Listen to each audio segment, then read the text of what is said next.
अस्सलाम वालेकुम, मेरा नाम रिहान है और मैं एक प्रोफेशनल इंजीनियर हूँ और मैं ओन करता हूँ iMaster iPhone repair lab Multan.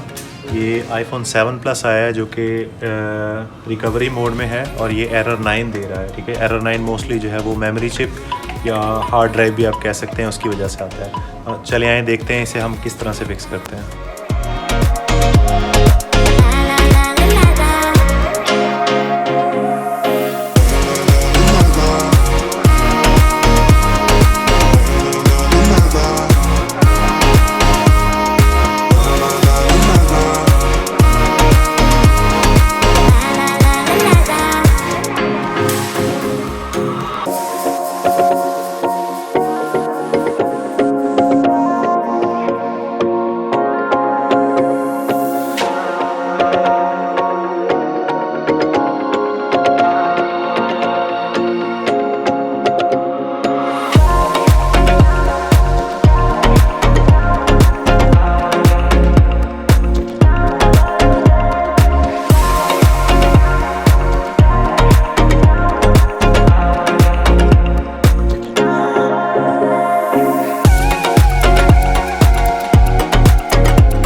जी तो व्यूअर्स आप देख सकते हैं कि ये जो है 7 प्लस जो है इसकी हमने मेमोरी रिपेयर की है और ये जो है वो ऑन हो गया और परफेक्टली वर्किंग कंडीशन में है।